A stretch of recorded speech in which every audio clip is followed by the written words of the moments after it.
எல்லாருக்கும் வணக்கம். Welcome to princess kitchen. இன்றைக்கி நம்ம கத்திரிக்காய் வச்சு சட்னி எப்படி பண்ணுறதுன்னு பார்க்கலாம் வாங்க. இது செய்கிறதுக்கு நான் 3 மீடியம் சைஸ்டான கத்திரிக்காய் எடுத்து வச்சுருக்கேன். பெரிய கத்திரிக்காய் இருந்தாலும் நல்லாயிருக்கும். அது நான் 2 எடுத்துக்கோங்க. இப்போ நான் மீடியம் சைஸ்டாக 3 கத்திரிக்காய் எடுத்திருக்கேன்.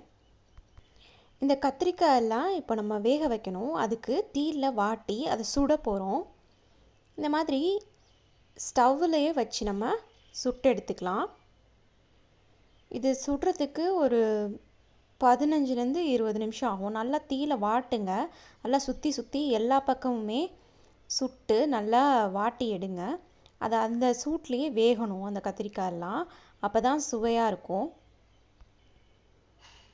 பாருங்கள், ஒரு கத்திரிக்காய் நான் முன்னாடியே வச்சுட்டேன், இன்னொன்று இப்போ தான் வச்சேன். நான் இப்போ 3யுமே ஒரே இதில் ஸ்டவ்லேயே வச்சுட்டேன். உங்களுக்கு எப்படி கம்ஃபர்டபுளோ அப்படி வச்சுக்கோங்க.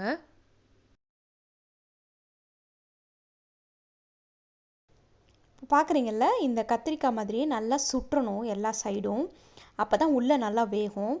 உள்ளே பாதி வேகாமல் நீங்கள் எடுத்து அரைச்சிங்கன்னா நல்லாவே வராது, டேஸ்ட் இருக்காது. அதனால நல்லா வாட்டி எடுத்துக்கோங்க எல்லா சைடும். பாருங்கள், க்ரீனிஷாகவே தெரியல. இப்போது இந்த கத்திரிக்காய் சுட்டது எல்லாத்தையும் நம்ம ஆறினோடனே இப்படி உரித்து காம்பையும் கிள்ளி வச்சிடலாம். வெறும் ஃப்ளஷ் மட்டும் எடுத்துக்கிறோம், அந்த கத்திரிக்காயோட ஃப்ளஷ் மட்டும். அப்புறமா 4 வரமிளகாய், 4 பல் பூண்டு, கொஞ்சமாக புளி, ஒரு காயின் சைஸ் எடுத்துக்கோங்க. இந்த கத்திரிக்காய், அப்புறமா ஒரு சின்ன சைஸ் தேங்காவோட அரை மூடி ஃபுல்லாத்தையும் கட் பண்ணி வச்சுக்கோங்க.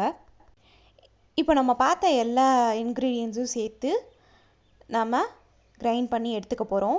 நல்லா அரைச்சிக்கணும் ஃபைனாக. இது கூட தேவையான உப்பும் சேர்த்து கொஞ்சமாக தண்ணி ஊற்றி அரைச்சி எடுத்துக்கலாம்.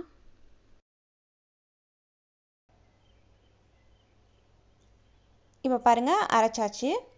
இப்போது நல்லெண்ணெயில் நம்ம தாளித்து ஊற்ற போகிறோம்.